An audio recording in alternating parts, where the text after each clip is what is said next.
and creepy at the same time. It's that old. It's that I'm- South Park episode where Ike is banging his teacher and all the cops are like, "Which one, the blonde?" Nice, nice. Yeah. It's that because if it was a 12-year-old girl, you'd be like, that guy belongs in prison. Yeah. But the fact that it's a hot chick and she's playing like 17, 18, Mm-hmm. nice. I'm like, this is wrong. This is awesome for the kid. Good for you.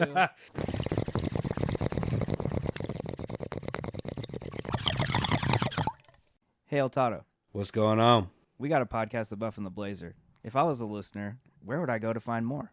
You can check us out on our website, thebuffandtheblazer.com. Drew over there writes a article that goes along with every single episode. You can find all kinds of little extras on the articles, and you can listen to the podcast right there. Also, you can subscribe wherever you get your podcasts. And, of course, we're on Twitter at Buff and Blazer. Follow us there. Get those clicks, people. The Buff and the Blazer.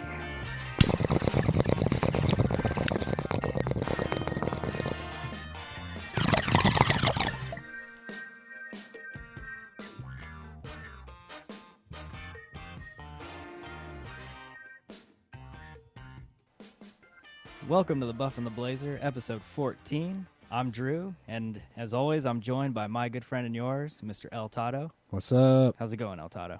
It's going good. Been cooped up in the house all Yeah. week, but still working, so it doesn't really feel that different. My car's just getting a nice break from the commute, so Same here. eating a Still lot of plugging junk along. food.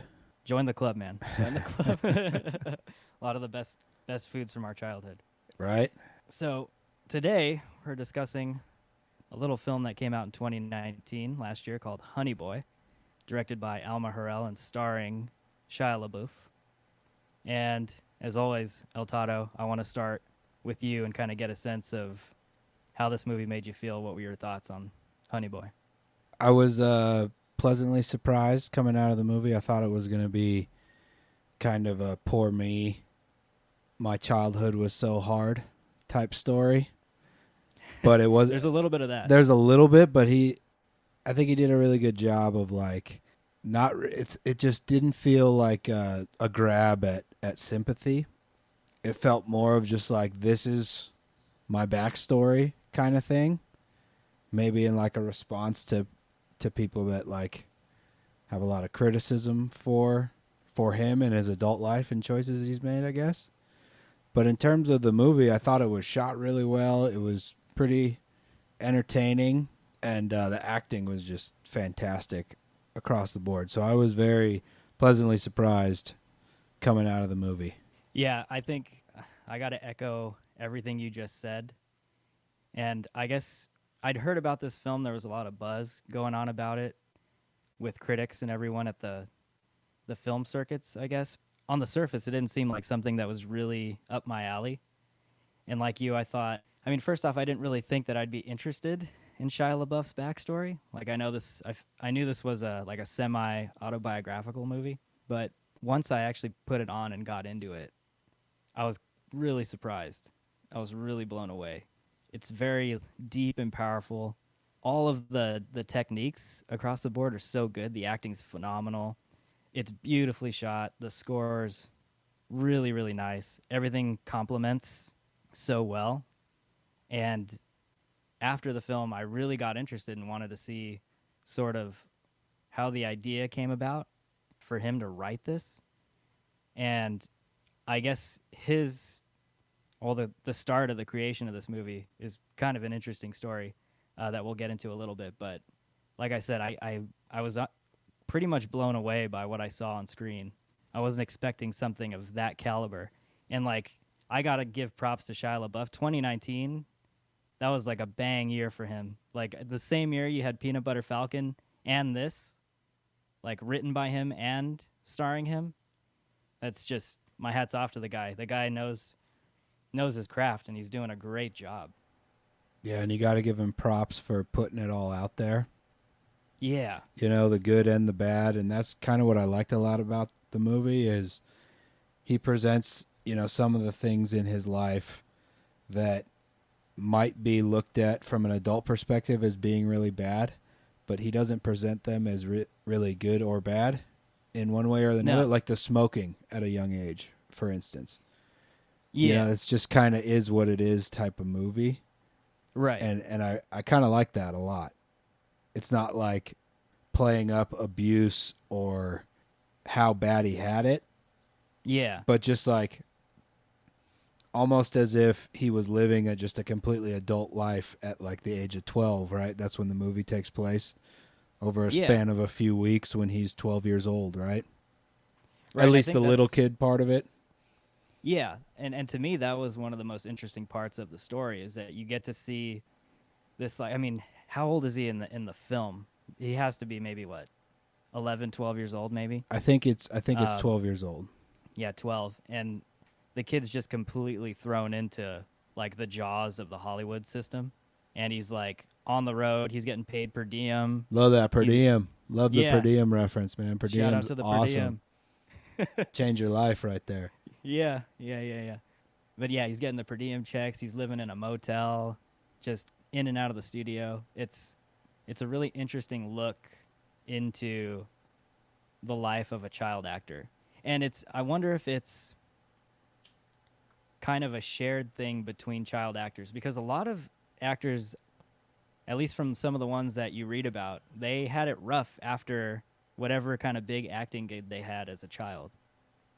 Like one kid that comes to mind is Jake Lloyd in Star Wars: The Phantom Menace, like Episode 1. He played young Anakin. Okay.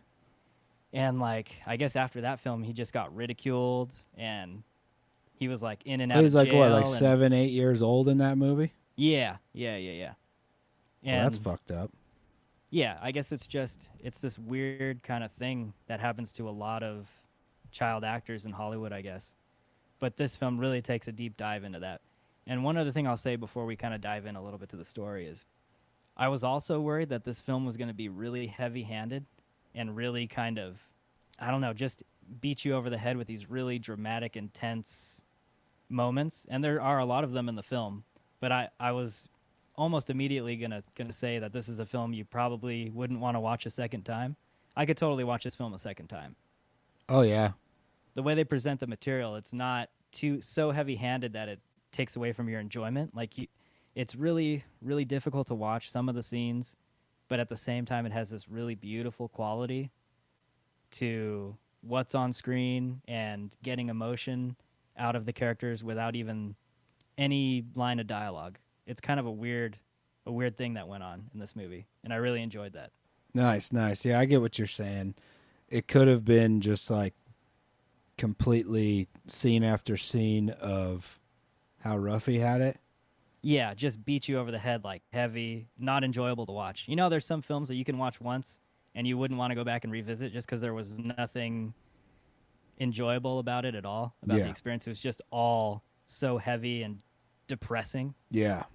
This film isn't like that, and that's the hardest thing to pull off with a story like this, I think.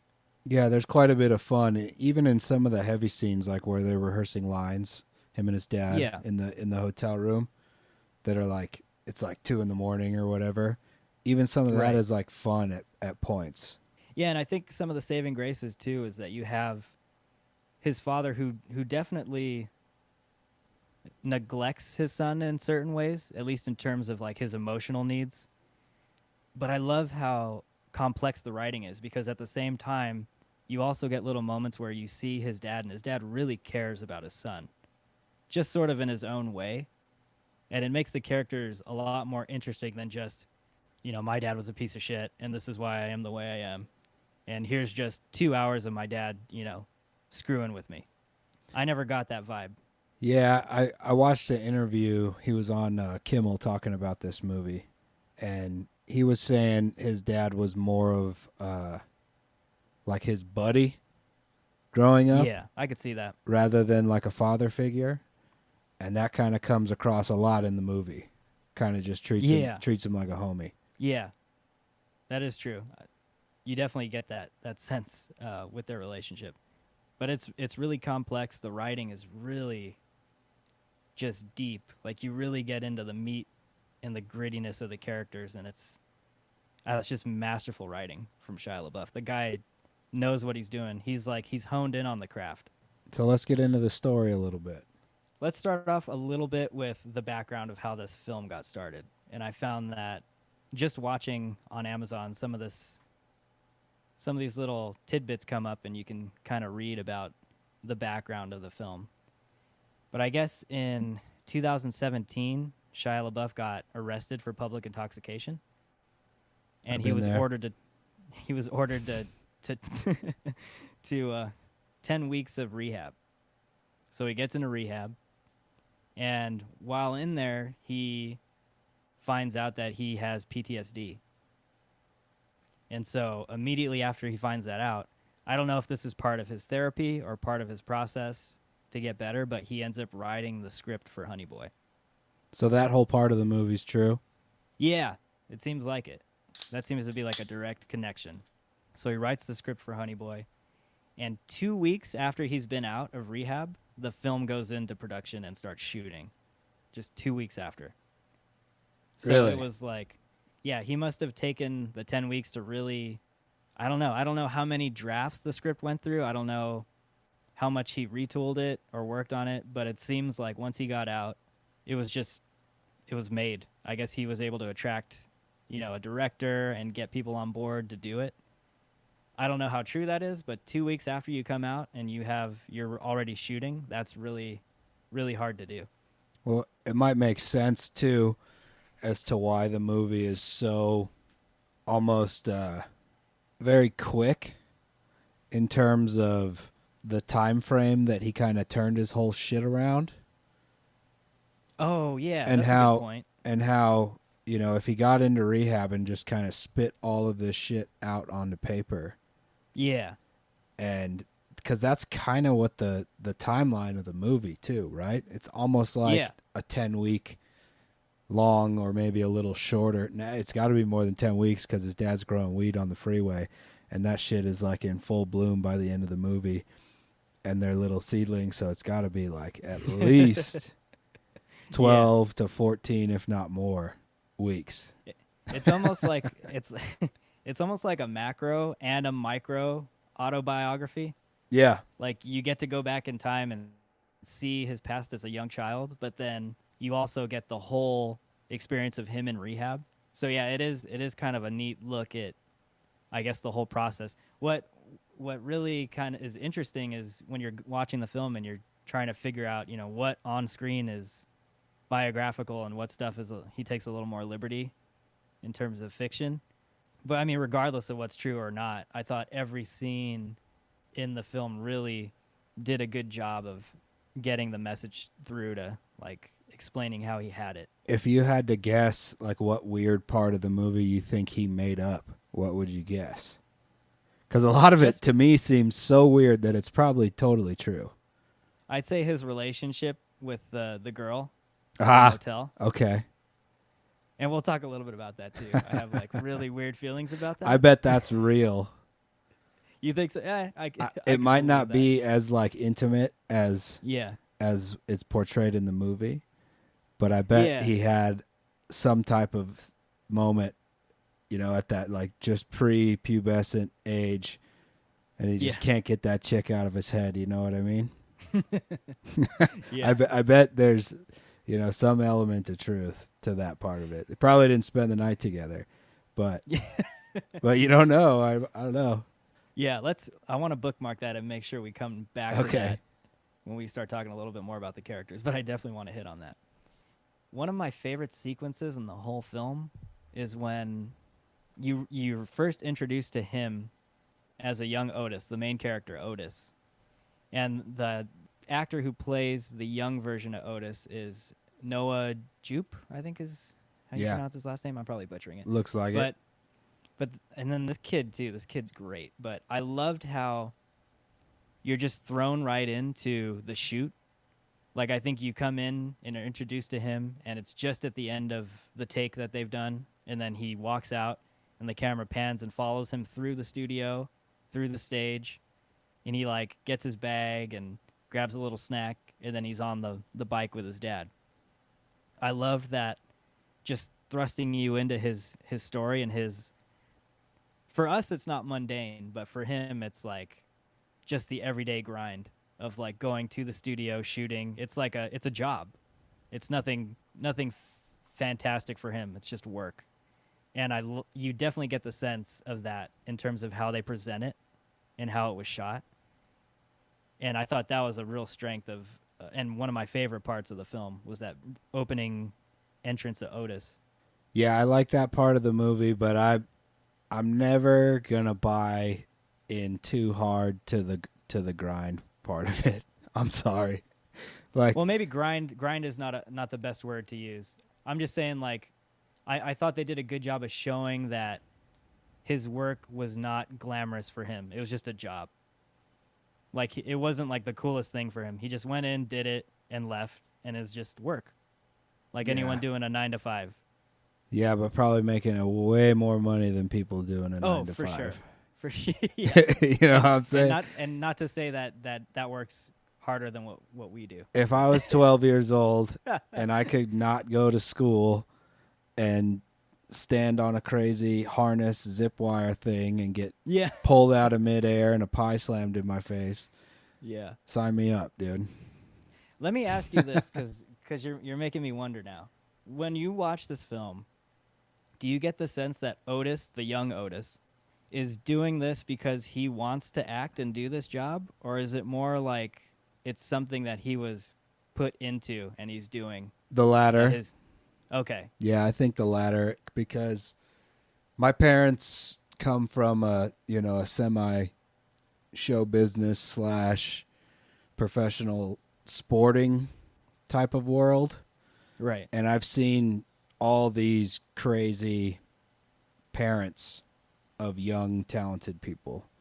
And very often in that world, the kids are just kind of doing it because they're forced to. And you almost get the sense that he feels a financial obligation to be doing this, to have his dad around, because the only way he's going to have his dad around is by paying him to be his guardian or whatever. Yeah. Or his manager or whatever the technical term was at that point. Mm-hmm. So, yeah, I think it's probably the latter. He probably didn't want to be doing it as much. He probably, in some ways did just want to have a normal life with normal friends and not be so adult. Yeah. And, like, I never got the sense that he hated acting or he hated doing what he was doing in the film. It's almost the other side of it that he hated. Right. But I also got the sense that he almost was just doing it to do it. He didn't, one way or the other, he didn't hate it or love it. Like the way many of us feel about our jobs. Yeah, exactly. Good point. One thing I wanted to mention, too, was that I also read that prior to making this film, like the 2 weeks after it went into production, Shia hadn't spoken to his father for 7 years before that. Wow. So I guess he was able to reconnect after kind of taking a deep dive into all this stuff for himself. Yeah, I did see on that Jimmy Kimmel interview that he lied to his dad and said they hired an actor to play the dad. Yeah. And he didn't tell his pops that he was going to play him. Oh, okay. And then this guy's he's an intense dude, because he said he watched his dad on a webcam watch the movie. For the length of the film? Yeah, so he set up his dad with a webcam, and his dad just put the camera, and I guess Shia told his dad, I don't want to talk to you about it or anything. I just want to watch your face watch the movie. Yeah, he's crazy. That's some pretty deep emotional shit that most people would be way too uncomfortable to deal with. I certainly would. Yeah. But I didn't have a traumatic, or however you want to portray, type of bad childhood, so it's hard to relate in that aspect. Yeah, like, how you have some of those guys, like, I don't know, some of these actors that just become totally engrossed in their characters, and then they keep it up even after the camera stops rolling, just to settle in to the performance and keep it there. Like, I feel like that's how Shia LaBeouf is with just all aspects of the film. like even aside from the acting, the guy is just when he gets into something, he takes a deep dive, and it comes across in the work. Yeah, it's really he's super intense. One thing I really appreciated about him is I think he said after he filmed. Did you watch the last Indiana Jones film that came out No. with him in it? No, I've seen like clips of it playing on TV, Yeah, but I haven't watched it. not the best reception. Yeah, the movie did not do just- well. Just to be nice about it. But anyways, Isn't there a he bunch said of that- aliens and shit in it? Yeah, Yeah, and that's you not got cool. like Maya style temples in Peru. But anyways, in Peru. yeah, in Peru in that Idiots. film. But Freaking what's his name? Gibson did that shit too with Apocalypto. He like took from the Atacama to freaking Arizona and smashed it all into this one culture. And Yeah, then you know, set you it in Colombia. He just put it like right in the middle. It's like Yeah. based on a true story by Mel Gibson. I used to tell people that movie was about a very early Christian missionary Uh-huh. that came and just saved all of the tribal people in wherever it was set, like the Maya world or whatever. I never had Yeah. seen the movie or anything, and I was just talking shit about it. But then I actually watched Apocalypto, and if you throw all that stuff out, it's actually an awesome movie. Oh man, I thought. I mean, it's maybe it's not so accurate in terms of No, just history. take it like But- a Star Wars movie in terms of full if you fiction. sold it as if you sold it as a fiction, it's awesome. It's like Yeah. a riveting story. Yeah, it's a street story. It's visually, it's freaking insane, and the big old obsidian knives and all the atlatls. Oh, it's awesome. Anyway, Yeah, maybe little tangent. Maybe we'll come there. back to that. Maybe we'll come back to that at some point. But anyways, so what I was saying, back to Indiana Jones. Oh, okay, Let's get that's. back I on was like, track. how did we even get there? Yeah, let's get back on track to Indiana Jones now. So he makes that film, and it has an awful reception. And he said from that point on, he was going to be very picky with the films that he decided to star in and be in. And he said, to hell with plot. I don't care about plot. I'm all about character. And if you think of a lot of the roles he's in, they're all very character-driven. And Honey Boy and Peanut Butter Falcon are two great examples of that. And just the fact that both of those films came out last year. Last year was a kick-ass year for film. Just so many good films came out last year. I can't think of a year that had so many just quality, top-notch movies. Yeah, we had all the 3 5s that we did. Yeah. 1917, Mhm. Parasite, and Jojo Rabbit. Jojo Rabbit. Uncut Gems was awesome. Yeah. Once Peanut Upon Butter a- Falcon. Peanut Butter Falcon, Once Upon a Time in Hollywood, John Wick 3. Yeah, all these. Even the popcorn blockbuster films that came out were just awesome. Really, really good. Sonic, quality, yeah, well, top-notch. Sonic was 2020, sorry. Yeah. Sonic's winning Well, the 2020 Sonic movie rode of the wave. year so far. He he rode the wave of 2019. But yeah, so after that whole fiasco with Indiana Jones, he's just been on a tear with the kind of roles he's picking and choosing, and I just can't praise the guy enough. I mean, the guy's doing a bang up job, and his intensity that you spoke of, like that intense sort of deep dive into his work, really shows in this script. With some of the language of the characters, could you totally hear Shia like speaking that stuff? Like that sounds like it came straight out of Shia LaBeouf's mouth. Some of the dialogue, Yeah, and I think some of that dialogue is probably totally accurate Yeah. to that point in his life. It's almost like it's interesting because he plays the span of time where he can like remember all this super duper detail Yeah. is all he's a 12-year-old boy the whole time. Yeah. And it's almost good way like of putting it. that point in life was the whatever was causing him problems later in his 20s Yeah. was like literally that stretch of a year or whatever it may be. Yeah. And yeah, it's an interesting because there's even points in the movie where he writes down a specific sentence that his dad said to him or that he said back. Yeah. Yeah. Yeah.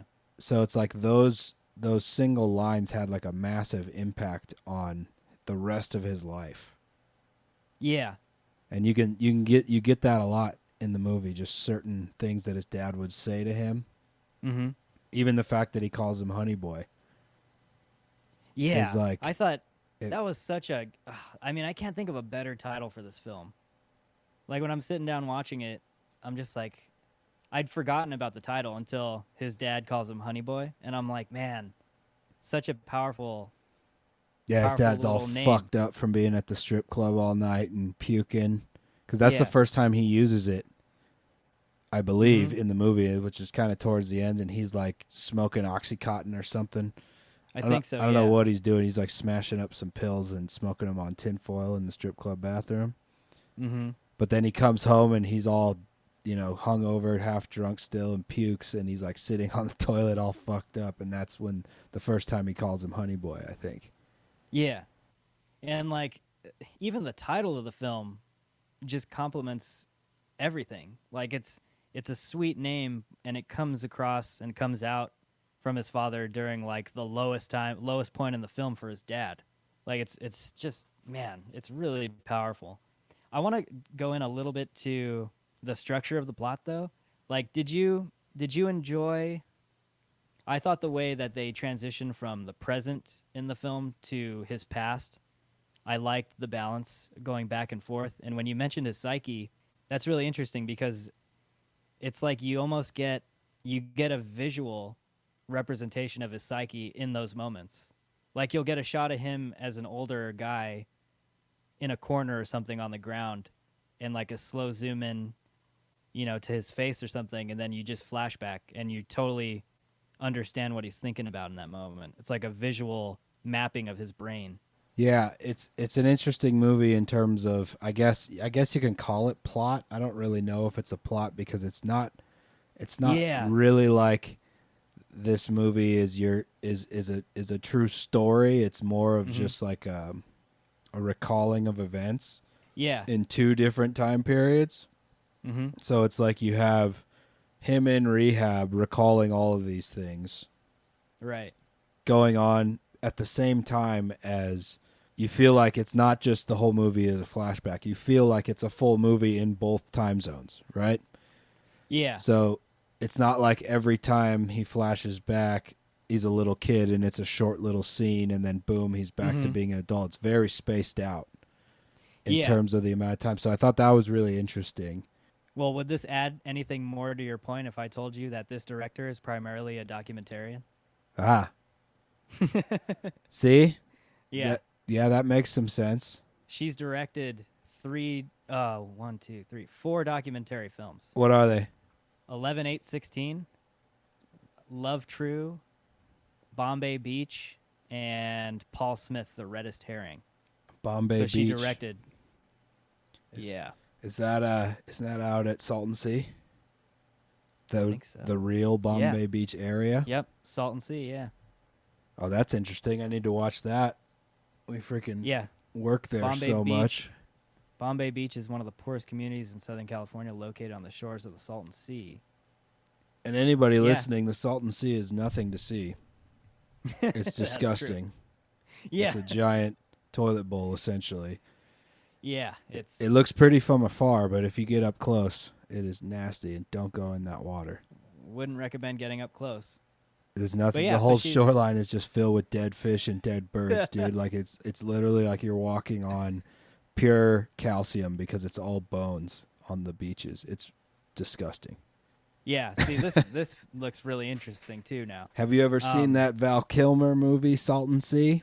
No. It's awesome. I love Val Kilmer. It's a great movie. Let's review it soon. All right, I love me some Val Kilmer. Yeah. I don't care what you guys say. I liked Batman. I liked him as Batman.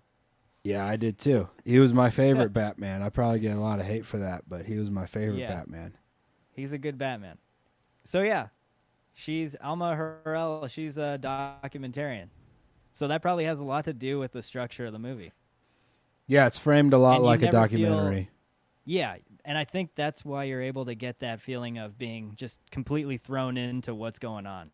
And I like what you said, how you don't really consider it a plot, because it almost isn't a plot. It's just his story. Yeah, it's not, there's not it's not a hero story, I guess. Almost every movie we have these No. days is some type of version of the hero epic, Yeah. and it's not that at all. It's literally just like a total biographical pick, Yeah. but not with a huge arc. That's what No, I I kind of think noticed about the movie too. It's not a huge arc with triumph or anything. It's just kind of like a slow uptick throughout the movie. yeah. There's a few Like I bit of felt peaks, but I felt like his whole arc as a character, and I'm talking about Otis, what age, Otis? is just the older Otis we get at the end of the film. So like basically I felt like what the character accomplishes at the end was not even a full sense of acceptance, but just kind of an acknowledgement of like, this is how I had it as a kid. That was my dad, and maybe it wasn't the best, and maybe I suffered a little bit for it, but it's just the way things are. And I almost got the sense that he never had any kind of like negative feelings toward his dad at the end. You know what I mean? Like he kind of overcame that stuff. I felt like, or at least not any kind of major judgment at the end. Yeah, I think that's a better way to put it. Yeah. Not a lot of judgment and Mm-hmm. a lot of acceptance on behalf of him accepting his dad. And I wonder if his dad got that in the movie, because that kind of seems like the message he was trying to get across. Yeah. To his father specifically was like, yeah, this was Right. my life, but I ain't mad at you for it, Yeah. kind of thing. Mm-hmm. And I'm also kind of glad they didn't go the route of, he's like, I totally forgive everything. I understand why you're so awful to me, and I love you, and this is all going to be okay, and we're good now. That could have been awful if they did it that way. And I kind of love how they left it at the end. That's kind of what I'm getting at, is that there's not like a massive arc to the story. Right. It's just like Yeah. almost like a really mellow graph with some downs in it, Mhm. and then just acceptance at the end that this is the relationship. Yeah. And he understands his dad means well. He just doesn't really know how to be a dad, I guess, right? Yeah. And that's what was so beautiful, I thought, for me, was that you're able to see all the little complexities in all of the characters, really, especially his father.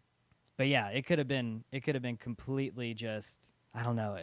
I felt like if they would have gone that route with his like total forgiveness at the end, that wouldn't have been earned. And the way they did it, I thought, left you at a place where you felt like he reached a point that was good for him, and that's all that mattered. Is good enough. It's good enough for him, and it's not, he still had all that terrible stuff happen to him, but he's okay at the end. Yeah, with all of it. And I can't remember if he takes a toke, but when they're like sharing the doobie on the freeway, at the end with the big old weed plants, right? I really enjoyed that, because it's just like that's the ultimate beauty of cannabis right there. It's like you might have some fucked up shit in your life or whatever, but they sit down and they smoke a joint. I can't remember if he smokes or not. I think he does. If the young Otis takes a toke when they're sitting there like overlooking the LA River, I think it is. But you know what I'm talking about, because that's like the triumph of the movie. Mm-hmm. And it's interesting because it's just like him smoking weed with his dad. And that's a great metaphor for weed. How much of that do you think, I was going to ask you that, how much of that do you think was an actual metaphor for the whole film? Like, here's these little weed plants that he planted out as seedlings, and now towards the end, they're like these huge bushes. Yeah. I guess. I don't know if it's that deep. Yeah. I think it's more of just like, that's probably a big moment in his life when he smoked weed with his dad. Right. Because that's a big deal. Like my parents don't use cannabis, but smoking with parents for the first time was kind of a big deal in my childhood. And it didn't happen until definitely not when I was 12 years old. It didn't happen until I was either 17 or 18 for a few of my friends' parents. Okay, yeah. But I think it's a good way to say at the end of the movie, it's like, yeah, we had some fucked up shit we don't have the best relationship in the world, but Mhm. let's smoke this joint, get over it, and move on. And I kind of feel like that's what he did by writing this movie. Yeah. Was just like, yeah, I need to get this stuff all out off my chest and put it out there, and that's the Mhm. end of it, kind of thing. And I bet his relationship's probably quite a bit better with his father now. I don't know if it was ever bad. Yeah, and I don't get the sense that it was ever bad. I felt like maybe as a child he needed another side of his dad that he wasn't getting. But I mean, he does, I always took it as though he never wanted his dad to go. He always wanted his dad there. Did you get that? Yeah, he Like in wanted him scenes where he was around, Mhm. He but enjoyed his dad's company. he wanted him to behave differently Yeah. while Yeah, he was yeah. around. Right. I got that a lot from the movie. The whole embarrassing, your parents are embarrassing factor when you're, 12, Yeah. whatever years old, teenager. Your parents Mhm. are super embarrassing. Well, I want to go back to the scene though where he's back at the motel and he's sitting at the pool with his dad. So on screen, do you think that that's actually happening on screen, or is that something he's imagining in his mind?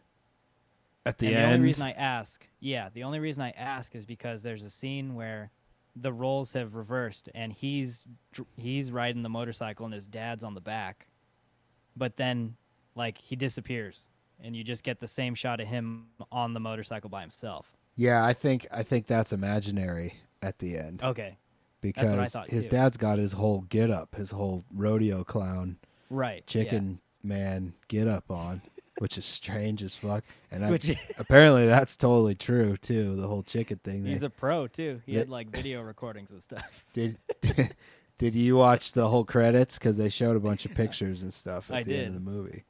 It was so interesting. That's so weird. Daredevil chicken.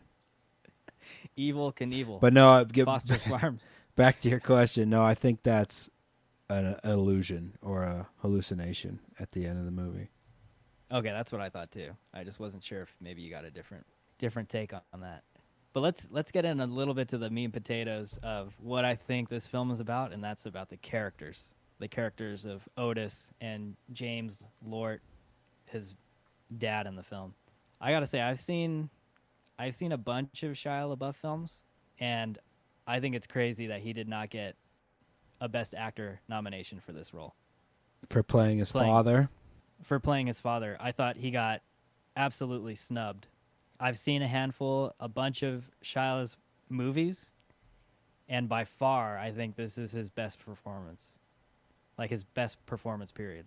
Yeah, I think this was better than Peanut Butter Falcon. And Peanut Butter Falcon, he seems to be playing somebody that's much more close to his own personality, even if it's with a Southern kind of twang. Mm-hmm. What's another great movie that he's in? Lawless. I haven't seen it in a long time. And he's just kind of playing like a young kind of badass anyway. So to play something that's so close to his upbringing, Mm-hmm. and I think he did a really good job of it. He doesn't really, like, it's him because you can see his face, but he comes across, I'll put it this way. It would probably be really hard to be believable where the guy who the little kid is playing is on screen with him at the same time. And you totally buy it in this movie. I get you. So you got to give him mad props for pulling that off. Because just like doing that little dance in your head, like, okay, the kid is the guy who's playing his dad. I didn't find myself at all in the movie that, bothering me or even coming into my mind, really. And that's a testament to how good at acting he is playing his father. And for me, that was probably the one element of the whole film where I thought if there was one part of it that could have been, or that is maybe spot on biographical, it's probably the way he portrayed his father. Yeah. At least for me. Yeah. Like that's almost, for me, it's not a question. It's like, I felt like that's probably the most likely candidate to be like straight biographical, the way he's portraying his dad. Did you hear in that interview?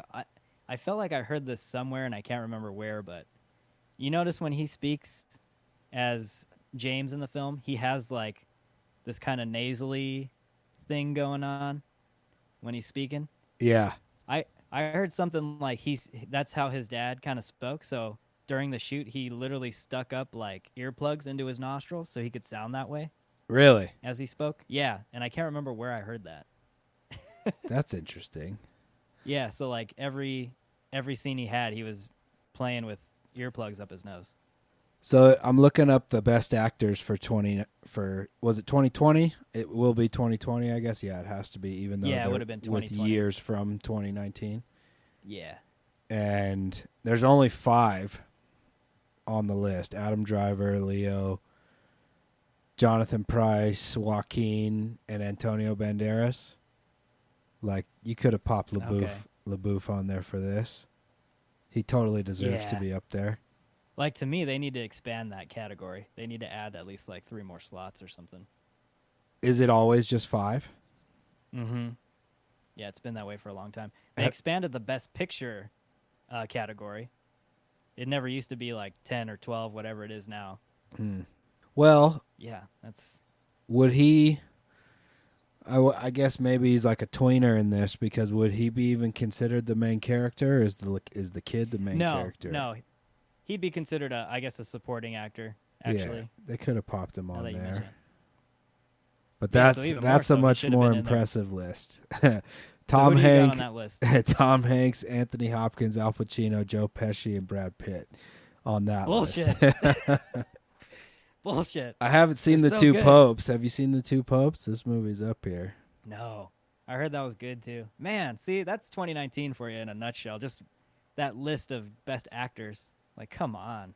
Yeah, the supporting actors is just like crazy.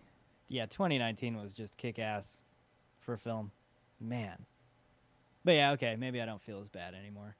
But still, I mean, he could have been in there. If it was any other year, he would have been in there. Yeah, I would expect somebody that made a movie about their life in Hollywood to get something. Did it even get anything? Did it get any love anywhere? Did he get a writing credit? Did he get like I would think maybe the screenplay at least. I bet it won some of like the more like low key festivals. I wouldn't be surprised. I don't know. I just don't remember it getting much of an Oscar hype. Yeah. I remember his name being thrown around like for the best actor category or supporting actor category, but not much else. But yeah, that just highlights how good this film is. It's, it's really, really well done. What did you think of Noah Jupe, portraying young LaBeouf? I thought the acting across the board was phenomenal, particularly this kid's performance.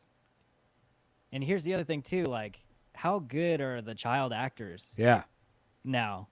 Yeah, they need to remake Lord of the Flies pretty soon, because oh man, could you imagine like just split half the cast of like Stranger Things and there's like 20 something kids out there all that age right now.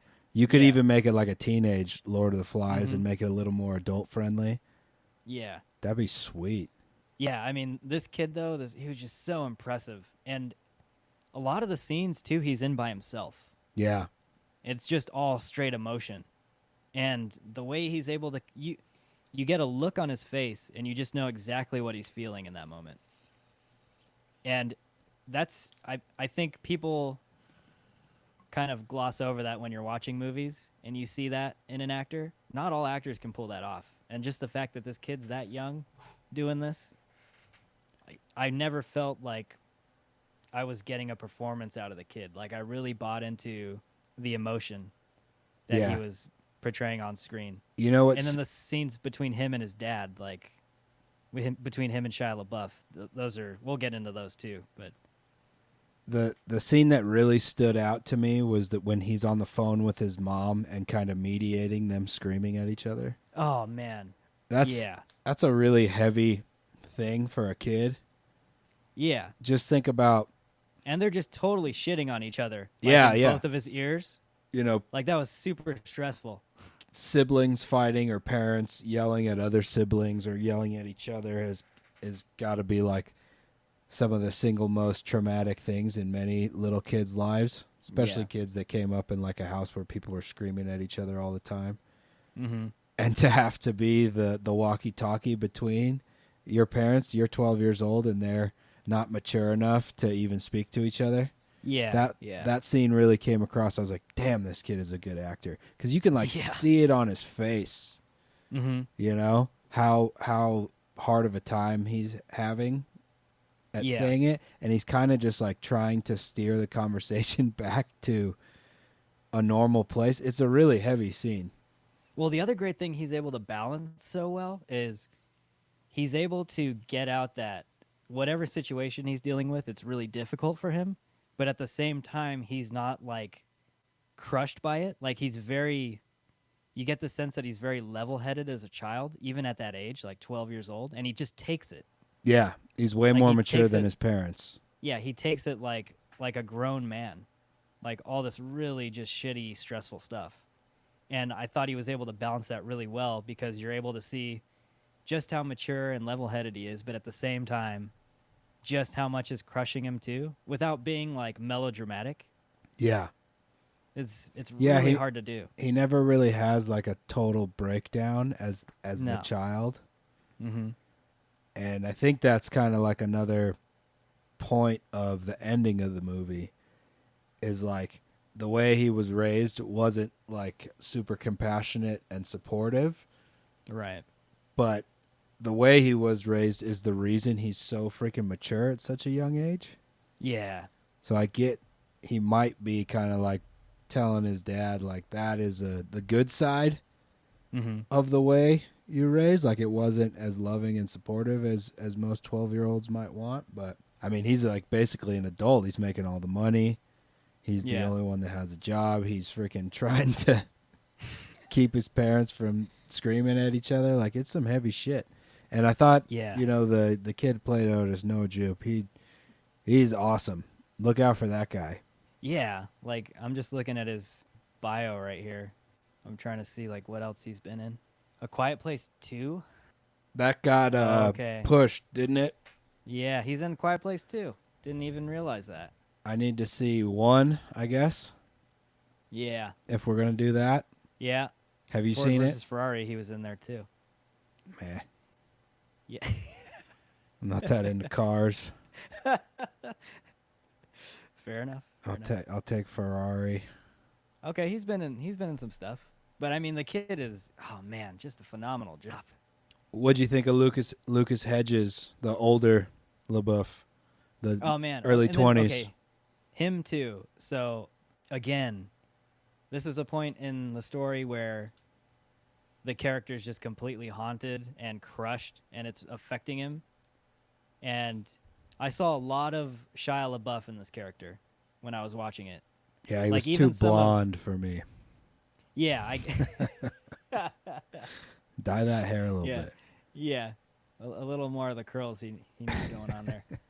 He did a great job of showing how messed up he is in his adult life, like with the PTSD and just a lot of the mannerisms, a lot of the speech because of the script. I got Shia LaBeouf in that character.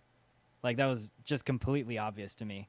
I don't know if you felt the same way. Yeah, like some of the intensely awkward ways he answers questions when he's speaking with like his therapist.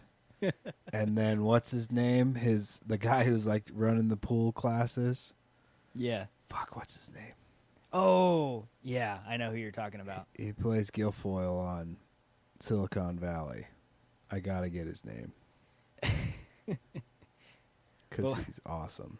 I mean, so while you're looking that up, I thought, he did I wonder how much, I would have loved to see how much Shia worked with the actors in terms of really getting into their heads about what he was feeling maybe. Yeah, how intense mean, were how- those fucking meetings? I know, that's what I'm getting at. Like how awkward and crazy would those conversations have been? He's like, I wrote this, it's based on me, and this is how it is. Also, I got to say, too, like, if you want a good representation of Shia's intensity, like, watch his Hot Ones episode. Yeah. Like, Watch every Hot Ones episode.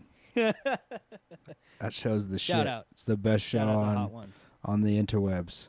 Yeah, I loved his episode on Hot Ones. But you just get the level of intensity. It's always there with him, and that character, it comes across perfectly. But yeah, he did a real good job of channeling his inner Shia, Yeah, if that's how we can say. the dialogue you could tell was him Oh yeah, absolutely. a lot. Martin Starr is Martin Starr. the rehab guy who tells him to go and scream in the forest. Yeah. Had to get his name in there because I love Silicon Valley. Okay.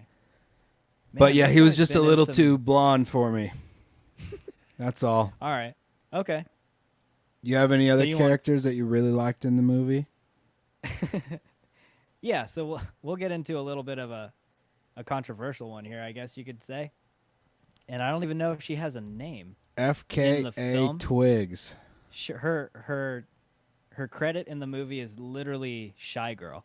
And so I know she's like a British like R&B star or something. Oh, okay. Do you say the letters of her name or is That's it what I was thinking. Ka? No, I think it's FKA Twigs? That's yeah, a cool FKA name. Twigs, I think. So, talk about complex characters and relationships in this film. This is by far one of the weirdest relationships / dynamics of any two characters I've seen in a while. So her character and the young Otis develop this kind of platonic / sexual, intimate Romantic. bond. Okay, let's call it romantic, but it's definitely a bond. Yeah, they like that they- kiss, right? Yeah. And it's really weird. Like on the surface, it's a really kind of creepy relationship because she does seem okay, so she's born in 88, so the same year as me. So she's like 32 and she's on But screen is with she- this 12-year-old. Is she playing? Probably not. She's probably playing a girl that's like 17 or 18. Probably yeah, exactly. So That's what she's I'm probably- guessing. She's still quite a bit older, but they share this relationship, I guess, in the film, and not for very long in terms of screen time. But it was the weirdest sense of like I'm watching this going, I don't know how I'm supposed to feel about this, but it's really beautiful, whatever it is, and disturbing and creepy at the same time. It's that old. It's that I'm- it's that South Park episode where Ike is banging his teacher and all the cops are like, "Which one, the blonde?" Nice, nice. Yeah. It's that because if it was a 12-year-old girl, you'd be like, "That guy belongs in prison." Yeah. But the fact that it's a hot chick and she's playing like 17, 18, Mm-hmm. nice. I'm like, this is wrong. This is awesome for the kid. Good for you. Exactly. And That's it's- the difference yeah. right there. It's not And a this is- victim this is attacker awful. type thing. Yeah, this is the most awful and beautiful thing I've ever seen. So, I loved how she kind of filled in that emotional hole he was feeling with his father. Like everything he wasn't getting from his father, he was getting from her in terms of like this emotional. I was going to say connection. it. I hope it's just the emotional. But yeah, it's hard to talk about this and just not sound like a total creeper. But but yeah, like surprisingly enough, I thought it was really beautiful, like the way they were able to capture the bond they have on screen. And once you get past the whole like intimate part of it with the touchy and the feely and the kissing, after that I think once they meet up again, you really get the sense that she's kind of like a big sister, like a motherly character to him, Yeah. just kind of checking in on him. I forget the line, but his dad walks in on them after she'd spent the night with him and is just like, what the hell's going on here? And she basically just tells him, like, you're a piece of shit. You're never here for him when he needs you. Or And whatever. then fucking Stiff Arms bops his ass into the corner, which is hilarious. Yeah. Yeah, and then he's totally wasted drunk, but I think it's that same scene, too. Yeah, that's I like loved- the climax of the movie, right? And it's almost like his little relationship with the shy girl was a big part of him like moving on and stopping worrying about it. Worrying about the level of parenting or lack thereof that he was getting it's almost like she kind of settled him down and let him know that like pretty soon in a few years all you're going to be thinking about is hot chicks. So just go ahead and move along. It's so funny. Yeah. I have like the exact opposite reaction as in Parasite with the teenage girl, and they're supposedly much closer in age than this movie. Yeah. But yeah, I liked her character a lot. She has a bit of a traumatic life too, living in a motel. Yeah. Yeah, it's just real interesting, and I bet there's a bunch of element of truth to that, Like, so how did to that part of the just- story. Yeah, but before we move on from that, like, how did that hit you? Like their relationship, him and the shy girl, young Otis and the shy girl. Well, when I was a young boy, kind of right after the 12-year-old age is when for some kids, it happens way later, for some kids earlier or whatever. But when you really start to get involved with girls and into girls, I can only speak from a male perspective here. Sorry. But Damn it. it means a lot, like if you're dating an older chick or you have an intimate moment with an older chick. I'll share a little story here and I'll keep some names out. Okay. When I was 14, so me and all my friends were freshmen in high school, and my friend's older sister was a senior in high school, and she had a bunch of smoking hot friends. And so a little bit closer, so we were like 14 and 17, 18. This is like Shia's character is like 2 years younger apparently, but not far off.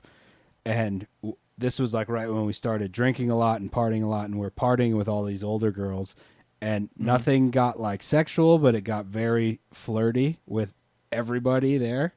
Yeah. Like lap dances and shit. And it was like a big deal as a young kid to have the older chicks be showing even the slightest bit of give back on a sexual flirty type of vibe. Okay. That I can see that this being totally true and something that had it stuck in his mind forever. Because the older chicks, when you're a young boy, are always the ones that got away, the older ones. Because they're like almost women at that point, if that makes sense. Yeah, and I think another interesting thing, too, is now that I think about it, this is a flashback scene, right? All these younger scenes with him as a child are flashback scenes. So maybe the idea of this is not so much to get like the nuts and bolts of this is exactly how it happened, but more so as this is how I view the things that happened to me as I'm recalling them as an adult. Yeah, okay. So I guess what I'm trying to say here is the way they shot his interactions with her, the way it was played out and scripted, I definitely get the sense that he looks back on those memories with her fondly. Yeah. Yeah. Like, that's definitely what I get. That's his first probably glimpse of what love is towards another chick. And real, like, just real, I guess, emotional connection with somebody. Yeah. Maybe he hadn't even gotten that from his mother. She's not in the film other than a phone call, but I'm not sure. Yeah, it's interesting. I was looking through the cast of characters, and Natasha Lyonne plays his mom, and I was like, man, I don't remember seeing her in the movie at all. And I don't think she is physically in the movie. I think it's just over the phone. Yeah, maybe she's a voice actress. And that's an interesting part of his childhood, too, because his mom seems to have her shit together a lot more. Yeah. But why is he living with his dad in a shitty motel? I don't know. It's strange. He had a strange childhood. I think that's what he's trying to get the point across. It's really strange. For everything you can say, I guess, about the way his dad's portrayed in the film, his dad's there. Yeah. Even if it's for, I also get the sense that he mentions the money, like young Otis says that the only reason you're here is because of the money. And while maybe part of that is true, I almost don't feel that that's the real reason why his dad's there. I feel like his dad's actually there because he wants his son to succeed. Like it's a weird, just complex thing his dad has going on in the film. Yeah. Before we move on from characters, I want to give Byron Bowers a shout out. He plays Percy. homie in the rehab facility, and he's a Oh, hilarious yeah. comic, another comic getting into the movie. But I really liked Percy's character because he always had like these short, direct comebacks to Shia's character when he was like freaking out or whatever. Yeah. He always had these perfect little like, just shut up, man. You're sitting here in rehab. You could be in jail. Yeah. Kind of He was comebacks to him. definitely like the grounding source for him in rehab. Yeah. Yeah, I mean, see, that's just another example of how good the characters are. Because that's And like, probably how totally a solid. real guy too. Yeah, He's absolutely. probably still homies with Percy. Mm-hmm. Might be Yeah, a like- name change or something, but He really got everyone on screen right. Even the offs are the side characters in the motel, like the ladies hanging out across. yeah. You know, like there's their whole little world going on there. I've been in many a shitty hotels and seen every version of that life. Yes, we have. You more so. Fuck, I've spent years in shitty hotels. Like if you add up days, Mm-hmm. probably close to 5 or 6 years total living in shitty motels. All about that per diem. Yep. Love that per diem. What'd you think about the cinematography in the movie? All right, man. So, I think another reason why this film's so easy to watch is how beautiful it looks. Yeah. And like I already mentioned, the scene with him, kind of the over-the-shoulder perspective shots of him walking through the studio as a young kid, but the whole sequence of him on the back of a motorcycle with his dad going from the studio back to the motel, like even something as simple as that, the way it's shot, like you get these awesome like macro views of the California freeways, and it's kind of like a nice representation of just the craziness. Then you get on this like really focused look of Otis on the back hugging onto his dad, and I loved how they showed him like dozing off on the back of the motorcycle, and then his dad like hitting him, knocking him on the head to wake him back up. Just the way everything was shot was really intimate, and you felt really close to the characters all the time. And a lot of the reason too, like I really liked the way that they shot, even if they didn't shoot on location in the motels, like you got the sense of these enclosed spaces, these really tight spaces where characters could really interact with each other. I really liked that, and I liked how focused and honed in the camera was at all times on these characters. You know what I really liked? They made shitty scenery look beautiful in the movie. Mm. Even all the motel shots when they're like driving into the parking lot, or when he's in the little junkyard next to the motel. Yeah. Those are like kind of slummy conditions Mm-hmm. for LA standards, Yeah. but really beautifully shot. And then when they're inside the motel room, Mm-hmm. I really like how they mixed up cuts with back and forth shots. Did you notice that there's a few scenes where James Lord character is sitting between the two beds Mm-hmm. in a motel room, and he's standing at the foot of the beds, Yeah. and they're like, it's not a static shot from out back that's just Mhm. they're both in frame. It's actually like a dude standing there in the room with them, Mm-hmm. going back and forth. And I actually Yeah. really like that. And there's a lot of the movie where the camera's like moving. You're talking about like in one take without cuts. Exactly. Just moving back and forth. Yeah, I love that style of shooting. And they did mix up a bit too, but there's a lot of scenes. And like, again, I want to say that comes from Alma Harrell's documentary background too. yeah, Probably. feels like there was a lot of really long cuts and takes in that Mhm. in the motel room, and I liked a lot of those scenes. I wonder if she was shown a screening of 1917 at all. But it's not Before like she- that, you know. No. But you know what I'm saying? Just subtleties, like when the scene when his dad's on the toilet after puking, and he calls him Mhm. Honey Boy for the first time, and he's sitting on the floor outside, leaned up with his back against the bed. Yeah. Like they're going back and forth between them, but they're also cutting, Mm-hmm. which is interesting. It Yeah. just felt the acting is so good that it feels really real. Well, I'll say extremely this. real. I'll say this about Honey Boy. A lot of this film is talking. Like Mhm. 90% of this film are characters talking to each other. Yeah. And so if you shoot that in the traditional way filmmakers shoot dialogue scenes between two characters, that can get real boring really fast. And you never get bored, I think, watching this film with the way it's shot. Yeah. Like I felt they were able to keep you engaged with the way they told the stories between two characters on screen without giving you the same old like cut to behind the shoulder, cut to over their shoulder, cut back, give you a two shot.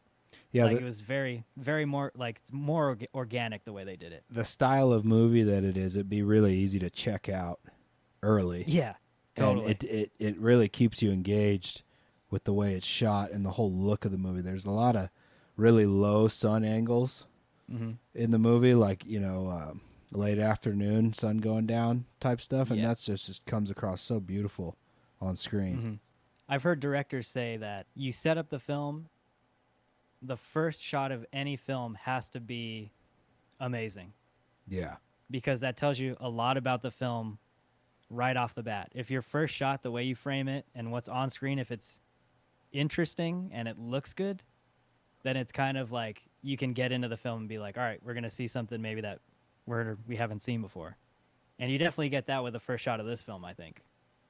It's like a close-up of older Otis, and then he just gets blasted away, and then you see the cables. Do you know what movie they're filming there? Because that's probably a real scene from a real movie that he did at that age, right? So if I had to guess, the only film I can think of with that kind of like effects is Transformers. But no, he wasn't young in Transformers. Oh, you're thinking when he's the adult. Yeah. Oh, I'm thinking of the Is it- pie in the face. No, I'm thinking that's maybe like Even Stevens or something. Okay. But I'm talking about the very first shot of him, like as the older Otis. Oh, okay, yeah. I feel like that was straight like trying to tell you, oh, this is Transformers during that time. Is that the Megan Fox one? When she opens up the hood of the car? Woo! Yeah. Like before Bumblebee came out, that was like the least offensive Transformers film. Bumblebee? Yeah, they did the last Transformers film they did was Bumblebee, and it had Haley Steinfeld in it, and it's a great film. I don't know anything that you just said. No? No. Bumblebee? No, is that a Transformer? Transformer, yeah. Okay, I wasn't super into them as Bumblebee kids. was the yellow Camaro in Okay. those films. But I don't know. yeah, that was a film that came out like a couple of years ago. Is Megan And I Fox hate- in it? No, she's not. But All right. Haley Steinfeld's great. I'm not in. I can't blame you. I can't blame you. Those films are garbage. Yeah. So You said it was a great film, or were you being sarcastic? no. Bumblebee's a great film. All Oh. the other ones I thought were garbage. They had to do a lot of selling on me to sit down and watch Bumblebee. Okay. And I was really surprised at how good that movie was. It's a beautifully shot film, Honey Boy. And I know there's a bunch of examples, too, that we missed and left out, but It's shot really well. It's really pleasing to the eye. It's like a movie you could watch with the sound turned off for a lot of it, and it would still be pleasing. oh, okay, one other quick thing I'll mention that I forgot to say about the way it was shot is I really liked the motel scenes at night with the way he played with colors and the neon Yeah. and the greens and like blues and pinks. I thought that really brought out the beauty of just a really kind of scummy motel. Yeah. And it's just another example, like you said, of bringing out the beauty in these weird sort of slummy LA locations. And I bet they shot that on location because they even have this. They get the smog. Mm-hmm. I mean, the smog from L.A., which right now there isn't any, Oh yeah. which is insane. Mm-hmm. But anyway, yeah, the look of the Yeah, you're movie's right. the look of the movie's great. It's perfect, and I love the growing the weed next to the sprinklers. Those are some of my favorite scenes in the movie. They- How well do you think that could do if someone actually did that? Oh, dude, outside it's a crapshoot. Like if you put it, I've seen pictures of dudes that plant seeds at their work parking lot next to like a sprinkler head, and they get massive. They get massive. So it's totally plausible. Yeah, especially in L.A. I mean, you Sweet. couldn't get more perfect amount of sunlight, and to hide it between a bunch of freeway hedges right next to Yeah. some sprinklers. That's got to be true. Like, I Yeah, don't think he made that up. I bet I his was blown dad away. did that. It's awesome. And the I was plants like, look that's like genius. fucking weed plants Uh-huh. at the end of the movie. They're big old bushy weed plants. Take note, Guy Ritchie. Yeah. It's not that Oh, hard. man. It's not that hard. Do your research. Oh, man. But no, I But yeah, love thought that I was love genius. those shots, and they're looking out. I think it's over the L.A. River at one point at the end of the movie. Yeah. And I've gotten to drive down in there, like where they film Grease and stuff. Yeah. You know, where they film the car scene and stuff. Mm-hmm. I've gotten to drive down in there for work before. Sweet. And it's pretty cool. It's sketchy as hell getting in You and didn't out floor of it? there. No, it was actually during a big rain event, and like the whole channel was flooded, which is almost there was never. water in there. I was driving in like 4 inches of water the whole time. Oh, damn. It was sweet. I got some pictures of it. I'll have to check those out after. LA looking beautiful on camera, and everything else in this film looking great. Did anything stand out to you in terms of score? I mean, were you able to... Did anything hit you listening to the film at all? That's the one thing I can't really recall too much. It's fair. There was nothing that like bothered me. Mm-hmm. I almost feel like the music in the movie was good, and right on. Like I think I remember quite a bit of just like rock and roll in the movie, but I'm not really sure. That's the one thing in the movie that I really like can't remember much of at all. Yeah, no worries. One thing I'll say about the score is earlier I'd mentioned how everything in the film is very complimentary, and that includes the score. So it was something I was paying attention to from the very beginning. And one thing I'll say about it is the score is very, very simple and minimalistic. So a lot of times you'll have like one piano, maybe like a string, like a cello or something in the background, but that's it, like bare bones. Everything that I heard from the score sounded very just lonely, like isolated, lonely. I get that score, I was getting from the score, and if that was their intention, then that weaves into the film so well, because you get into Otis's kind of disconnect from his dad and from the rest of the people around him, and just how kind of alone he is in these moments. That comes across right in through the score, and I thought that it complemented everything really, really well. Like, there's a beautiful piece, again, with the whole sequence of him on the motorcycle with his dad riding in the back.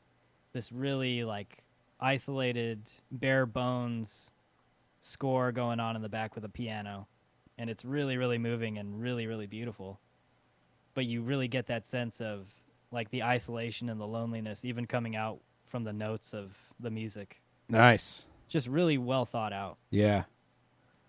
Yeah, for me, I think I only really remember the score when it bugs me. Okay, yeah. I think if it doesn't bug me, it's right where it needed to be. Well, here's the thing, too. A lot of times they say that if the score sometimes is not meant to be noticed. Just like, complimentary. It's almost meant to just enhance your feel of a scene or whatever. And if that's what it did, then it did its job. But in this case, I thought that it was also just really beautiful. All right. So let's move on to some love-hates.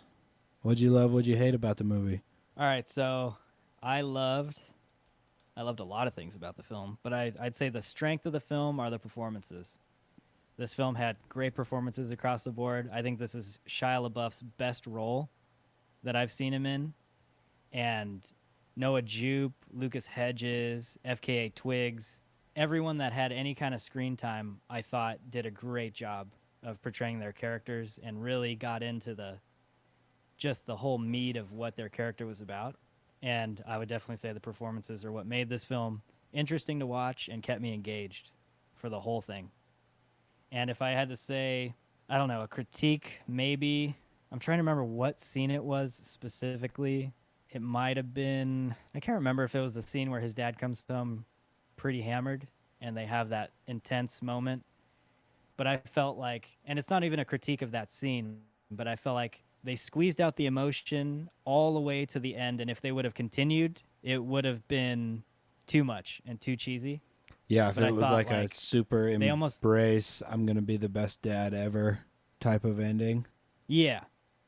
And it was almost like getting to that point for me, but then they pull back right at the end, and I'm just like, whew, okay, cool, we're good. So it's not even a critique; it's just something I noticed. But there isn't really anything in the film I can hate on. Yeah, same here. What about you? What I loved about the movie is Shia's acting as his dad. It's really good, and then I love all the weed at the end of the movie. That's great. I think that's the perfect way to approach major emotional problems in your life. Could you make any guess as to what they were smoking at all? No. What? No. Like what would you have gone for in that moment? No, so this takes place, it would be like in the early 90s, right? Yeah. Yeah, I don't know. I didn't start smoking weed till about 1999, so I have no idea. And the shit I was smoking back then was garbage. It didn't look like anything that he grew on the side of that road. But in terms of hating on the movie, there's not really anything I could hate. I would have made Lucas's hair a little darker. That's it. I would have made his hair a little darker. I get you. See, these are our critiques of this film. I think it's doing all right. We're nitpicking. Yeah, we're trying to come up with stuff. All right, so here's the moment everyone's been waiting for, and El Toddo, I'll start with you, man. What do you rate Honey Boy? I'm gonna give the movie 4 bong loads. 4? Okay. 4. It's a really good movie. The acting is phenomenal, and it's different. It's a biographical movie, so it doesn't have the same kind of character arc that most stories that we listen to do. So I appreciate that it's different, but it's not like the greatest movie ever made. Yeah. So it's getting a 4. Cool. It's That's on totally the same level as Sonic. Totally different movie, but a damn good movie. And I don't remember what I was smoking when I watched this. This was like over a week ago, so I don't remember what I was smoking. Anything you're smoking is going to be good for this movie. What would you recommend to the listeners? Anything? Anything. Any strain? Cool. Anything. And it's on streaming, so get comfortable in your house. And what I will say is, like, this movie, it's not gonna be boring. You'll turn it on and definitely want to finish it type of movie. Absolutely. So 4. Absolutely. Cool. Well, for me, I'm going to go just a little higher, and I'm going to give this 4.5 buckets of popcorn. I thought you could even argue for me that this is a 5, but I'm going to give it a 4.5. I think the writing was great. The acting was awesome. It's beautifully shot. I loved every aspect of the film, to be honest. And I feel like you don't have to be like a fan of Shia LaBeouf, or you don't have to be interested in like super depressing or like difficult stories to get any enjoyment out of this film. Anyone can sit down and watch this film and get something out of it. It's engaging and it's interesting to watch. And I was kind of surprised by that. I was really blown away by it. Yeah, when you hear that it's a biographical, it's a story of his childhood. Like I said before, it would be a really easy movie to just check out of and be like, all right, this is just him whining about his childhood. And it doesn't come across that way at all. And that's what I really appreciate about the movie. Mm-hmm. And it asks some difficult questions, and it leaves you in a place that doesn't give you a nice little wrapped up, tidy bow at the end. So it gives you something to think about. And I think those are oftentimes some of the best movies you'll go out and watch. But yeah, so I couldn't recommend the film more. It's on Amazon Prime right now streaming. So if you have an account, I'd definitely recommend putting it on at some point, especially now. You got the time, people. Yeah. So stay at home and give it a go, and hopefully we kind of talked a little bit about some of the deeper elements of it without spoiling too much. I don't know if it's a spoily type of movie. No. It's not like a big twist or anything in it. No. So give it a shot. But yeah, that's episode 14 from The Buff and the Blazer. I'm Drew with El Toddo, and thanks for joining us, and we'll catch you guys next time. See you later, people. Stay safe out there.